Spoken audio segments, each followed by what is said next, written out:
Bonsoir chers internautes, c'est un réel plaisir de vous retrouver pour une nouvelle semaine d'actualité sur Pépé Soupe. Pour votre information en ce qui concerne le jeu des cartes de recharge, pour en gagner, vous aurez désormais à répondre à une question qui sera soit dictée par moi ou affichée à l'écran. Démarrons cette édition à Yamoussoukro où s'est tenue la deuxième édition du marathon coloré, encore appelé Happy Run. Afin de maintenir l'ordre et la sécurité, 300 bénévoles ont été mobilisés pour assurer la tranquillité et le bon déroulement de l'événement. Cette année, les Happy Runners étaient au nombre d'environ 7000 personnes venues d'Abidjan, Bouaké et Toumoudi. C'était le week-end dernier dans la capitale du Bélier. Pour que le Happy Run deuxième édition de Yamoussoukro se passe sans encombre, environ 300 bénévoles ont été assignés à la sécurité et à l'ordre. Ces personnes étaient chargées de réguler la circulation, indiquer aux Happy Runners les parcours, bref, s'assurer que toute la ferveur allait être modérée. En vrai, ils m'ont mis ici pour éviter des accidents et autres. D'accord, et depuis qu'ils t'ont mis là, est-ce que tout se passe bien? Tout se passe à merveille. On était à la fondation depuis 7 h du matin jusqu'à maintenant. D'accord. Donc là, il y a la fatigue. Est-ce que la vigilance n'est pas un peu relâchée aussi? Non, tout le monde est absolument vigilant. On a à peu près 300 personnes qui sont dans le staff.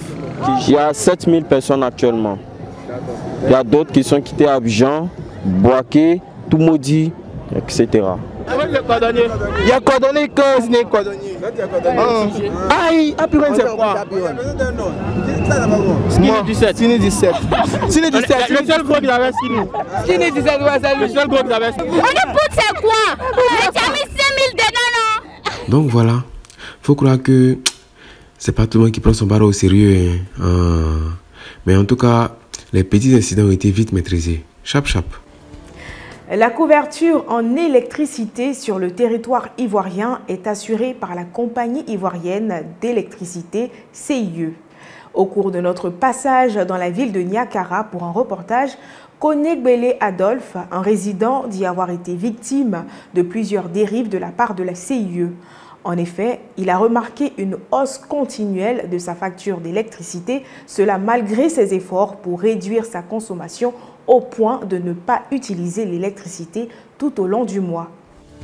Niakara, localité située dans la région du Hombol. À Niakara, ici là, problème de courant est trop.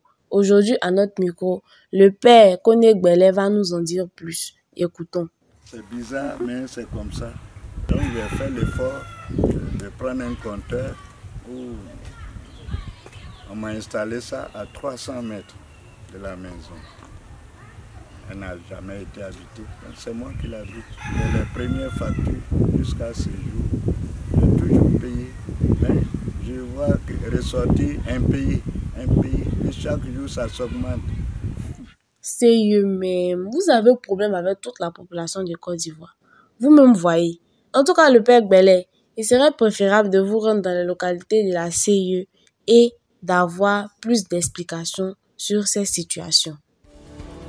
La Côte d'Ivoire étant un pays en voie de développement est de plus en plus tracé par des routes bitumées.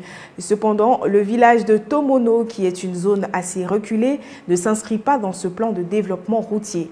C'est le constat qui a été fait lorsque notre équipe s'est rendue dans ce village situé à 30 km de Mankono.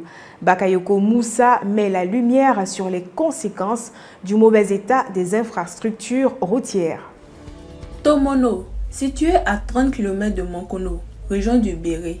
Ici là, l'un des problèmes majeurs, c'est le problème de route. Il n'y a pas de voie bitumée. La route est orange comme le drapeau de la Côte d'Ivoire. Ou bien papa Adama Bakayoko, essayez-moi. À Toumoudi ici là, on a beaucoup de problèmes. Mais ce qui nous préoccupe le plus, c'est le problème de route. Affaire de route là, c'est vraiment préoccupant. Si tu crois que je mens là, quand toi-même tu vas prendre la route de Mankono pour retourner là, toi-même tu vas voir. C'est une vieille route. Depuis l'époque coloniale, c'est là. Nous-mêmes là, on est nés pour trouver ça. Avant là, quand tu prends moto sur la voie là, si tu as trop fait, c'est 1 heure. Mais maintenant là, c'est bloc même. Genre, il y a trop de camions sur la route. Donc là, la route est devenue comme escalier quoi. La route là, c'est devenu vraiment difficile à pratiquer. Si vraiment là, le gouvernement peut nous aider, en tout cas, il n'a qu'à le faire. Quand la vidéo va sortir sur votre télé là, faites bien pour qu'ils nous aident en venant refaire ça pour nous. Parce que vraiment, c'est bien sur nous ici. Quand toi-même tu sors là, et puis tu rentres, tu as l'impression que là, tu viens de quitter sous terre. Tellement là, il y a poussé sur toi, tu deviens rouge comme ça. Et c'est ça là, c'est grave. Avant de terminer ce numéro, passons au quiz des cartes de recharge. Dans quelle région est situé Tomono? Allez à vos claviers et que le meilleur remporte la carte de recharge Orange de 5000 francs CFA. À demain et bonne soirée.